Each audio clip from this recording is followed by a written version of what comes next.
Hey, thanks for tuning in. So going from Canon's EOS R to their R6 Mark II, I really wanted to see if I could tell the difference between their 4K at 24 frames per second. This isn't going to be super in-depth. I didn't test out their 1080p, photo comparisons, or anything else. I didn't want to spend too much time on this. This was just me going out, shooting a few scenes in some good light, some scenes with too much light, and seeing if there's a clear difference. The R has an all-eye codec, which has a high bitrate, but is limited to 8-bit color depth internally. The R6 Mark II is limited to the IPB codec, but has 10-bit color depth. Having a higher bitrate means you're getting more information in your video files, which should result in higher quality. But having a higher color depth or bit depth, you'll have a much wider spectrum for colors within each pixel. Other differences these cameras have is that the EOS R shoots in C-Log1 and you can't choose the color gamut. So I shot this demonstration in the neutral picture profile in C-Log1. And the R6 Mark II has C-Log3 and you can choose the color gamut. In this case, I used Cinema Gamut. This was the most technical this video is going to get. That being said, one's labeled camera A, one's labeled camera B. Let me know which one you liked better. Let's hit it.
Alright, so here are the answers right here.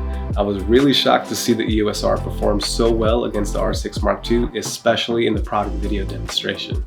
The only clear difference I saw in that scene was that the R6 Mark II has a shallower depth of field around the edges of the can, but that's nothing that adjusting the f-stop can't fix. The next few scenes is where I noticed a few clear differences. Obviously the R has a crop with their 4K, which will produce less depth of field, but I also see the R has more of a green tint to it, while the R6 Mark II is a bit warmer. Again, nothing that can't be tweaked in post. To me, the R6 Mark II's autofocus is so much faster than the R's, and the clearest evidence between these two cameras is how much sharper the R6 Mark II is. Being downsampled from 6K, I think you can tell who the winner is in this category. I do think they are a good pair together. This scene is using the R6 Mark II as the A cam, and the EOS R as the B cam. Even with their differences in codec, color space, bit depth, C-Log, you can still color grade them very similarly. Should you upgrade? If you'd like to have that sweet, crispy 4K up to 60 frames per second with no crop, faster autofocus, I know we didn't test it, but better in low light performance, then yee. If you're still new in the learning process or just now starting to get your first few paid gigs, then not necessarily. The EOS R is still a photography beast, has more megapixels, and still has some of the best 1080p footage out there. Well, that's it. Hope you enjoyed. Hope you got something out of this video. If you did, please drop a like and consider subscribing. Let me know if you want to see more comparisons between these two cameras, like their 1080p 60 fps, exposing and color grading C-Log1 versus C-Log3, or whatever. I do plan on being more consistent here on the YouTubes. But for now, I'm out. See you next time.